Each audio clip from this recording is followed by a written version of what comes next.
Socrates, the greatest rage baiter of all time? What? It's ancient Greece, and a famous speaker. Wait, 12 days ago, this video's in 4x3. Okay. That's, I respect the energy. I respect the energy. It's ancient Greece, and a famous speaker named Protagoras, a sophist who's brilliant with words and flowery speeches, is talking about virtue. A crowd is gathered, and then, suddenly, this quite ugly, pot-bellied man emerges from the shadows and groans. He interrupts Protagoras, and he claims that he has a terrible memory and a short attention span. And so he asks Protagoras to stop giving long speeches and to instead only answer in simple one-word sentences so he could keep up. Protagoras looks around at his adoring fans and decides to humor the strange man. But as he goes on, he begins to struggle to describe virtue in simple terms, and Protagoras begins to give longer and longer answers to an increasingly displeased crowd. The old man stares at him blankly. This is Socrates, arguably one of the most... He's like, mate, you can say a lot of big words, but can you actually understand the concepts you're trying to explain? most famous philosophers ever, and just as importantly, one of history's greatest rage baiters. You might know Socrates as the man behind the famous quote, "The unexamined life is not worth living." But the context behind this quote paints a picture of this amazing talent Socrates had to annoy everyone around him. When he said it, it wasn't to a lecture hall of open-minded students, it was to the 500 jurors of Athens who were at the time deciding whether to sentence Socrates to death. He was basically telling farmers, soldiers, and merchants that unless they spent their days just like him debating definitions of virtue in the agora, their lives were pretty much worthless. He said this at a trial where he could die, and instead of being humble, he doubled down. Socrates, of course, had developed a reputation for this. One story involves Euthyphro, who was a self-proclaimed religious expert that was just about to sue his own father for the death of a laborer, something that is quite taboo in ancient Greece. However, Euthyphro justified going against this taboo because he claimed to have expert knowledge of what the gods deem as good. Socrates, yes, that's gonna go well for you, who basically spent his days wandering the streets being annoying, ran into Euthyphro outside the court. Here, Socrates did his classic game of playing dumb, adopting the role of the absolute non-expert and comically flattering Euthyphro. "I must become your student. What is piety?" Euthyphro said piety is what the gods love. Socrates then asked, "Is it pious because the gods love it, or do they love it because it's pious?"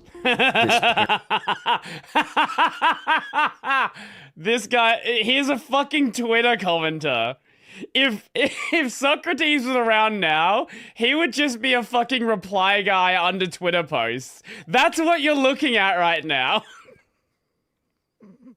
Paralyzed him. Either my guy would be on 4chan, probably. Good is arbitrary, or there's a standard that is higher than the gods, making the gods arbitrary. Actually, better yet, he's probably on fucking Reddit. Euthyphro reportedly walked away mid-sentence. Then there's Thrasymachus, who was another sophist who, while listening to Socrates discuss justice, became so infuriated that he shouted that Socrates was a snotty-nosed old man who liked to hear himself talk. Socrates calmly welcomed him in and asked what justice is. Thrasymachus argued, might makes right. Laws are just He's not wrong, though. things that rich people make up to keep poor people in line. Then Socrates asked, if a doctor works for the advantage of the doctor or the patient, if a ruler accidentally makes a law that hurts his own interests, is it justice to follow it? If yes, the people are hurting the stronger man. So, by Thrasymachus' own logic, justice would be disobeying the ruler. Thrasymachus was so humiliated, he reportedly started sweating and blushing, and supposedly this is the only time in literature where a sophist was described as being flustered. Of course, Socrates didn't just leave his obnoxious rage-baiting talents. Look at this guy. You just know this guy is gonna fuck with you. To other philosophers and public figures, he was just as annoying at home. Oh my God. After his wife spent an hour yelling at him on the porch, oh, this is gonna go well. Oh, this is gonna go so well. She dumped a bucket of dirty water over his head. Without reacting, and very calmly, he wiped his face and said, "I always said that my wife's thunder would end in rain." Socrates...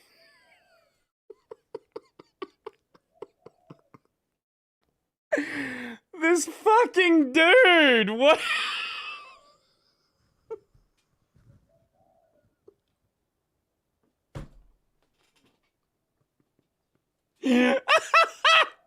Socrates was also a soldier.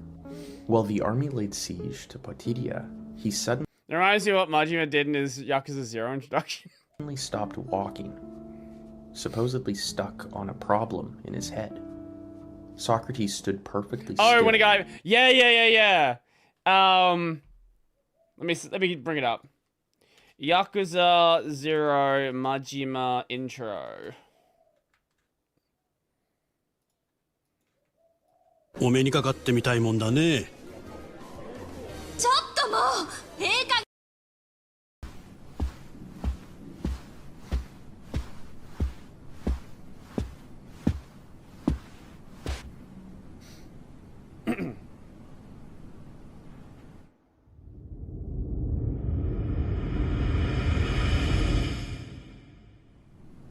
彼ってあの男か？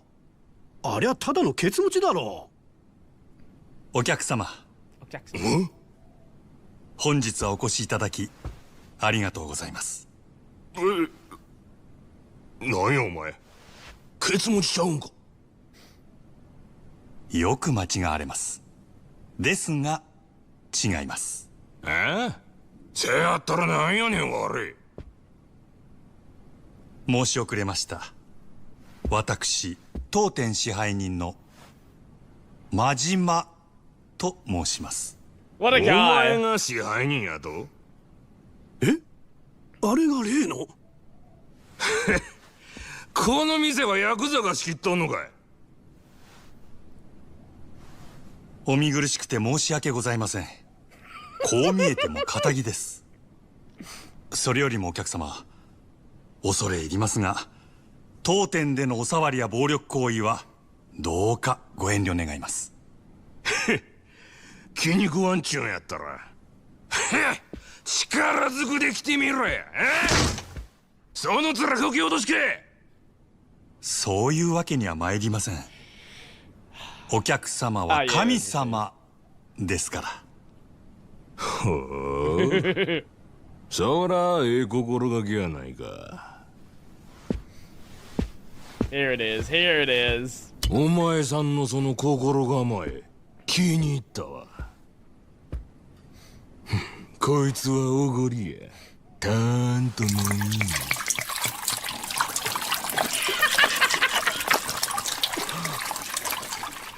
That would sting fucking real bad. どうや、神様からのお恵みは。ありがとうございます。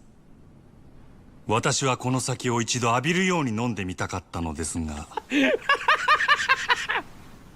おかげさまで夢が叶いました。こんな野郎。度胸や。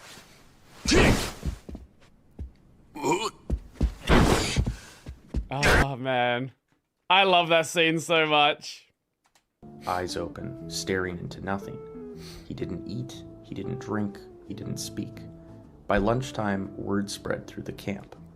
Socrates has been standing there since dawn. By evening, soldiers brought their bedding outside just to sleep near him and watch. He stood there the entire night. And at sunrise, he offered a prayer to the sun, turned around, and walked away as if he'd stepped out for a quick stroll.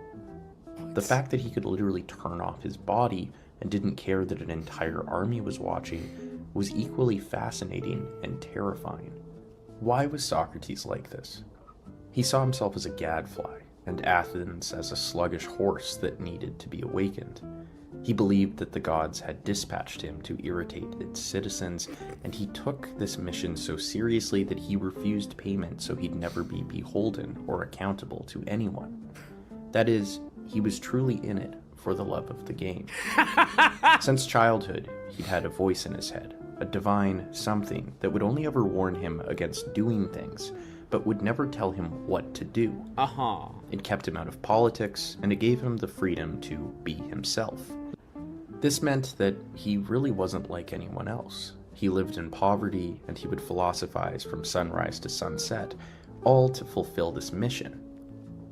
And the way he saw this mission was pretty honorable. His mother was a midwife, someone who doesn't create life, but helps bring it into the world. And Socrates saw himself the same way. He wasn't there to give people answers or tell them what to think. He was there to ask the right questions until the person he was talking to gave birth to their own understanding. Right, he was there to get people to think about think about their ideas and fully realize the concepts they are discussing. The idea being that the knowledge was always inside them. It just needed to be drawn out. And this is essentially what the Socratic method is. That relentless back and forth of questions isn't Socrates showing off, it's Socrates believing so deeply that every person he talked to was capable of real wisdom. That is innately inside of me. That he was willing to stand in the agora all day, every day, in poverty, just to help them find it. As his trial drew close, Socrates reflected on all the possible outcomes and realized he simply wasn't afraid of death, and that this might be what made him different from everyone else. He admitted that he had no idea what happened afterwards, and no knowledge of any underworld or afterlife. The only thing he could earnestly say was that it's wicked and shameful to do wrong, and that what matters is how you live your life rather than what you believe about it. The inner voice had never once opposed him. He had done everything right, no regrets. And so a death sentence was probably a good thing. And so in a final act of rage baiting, when tradition required him to propose a counter penalty to death, Socrates suggested that the city of Athens give him a full pension and free meals for life. This was a final slap in the face to the entire justice system. And then he told the jurors, "Now the time to part has come. I go to die, you go to live. Which of us goes to the better lot is known to no one except the god." That was a cool video. I like that. That was really fun. Socrates is a shitposter. He's a rage baiter. He's just fucking with everyone. And maybe that email chain I got then is on brand. Who knows? Anyway, I'm back in just a sec, and we'll watch one more after this. We'll find a short one, and yeah.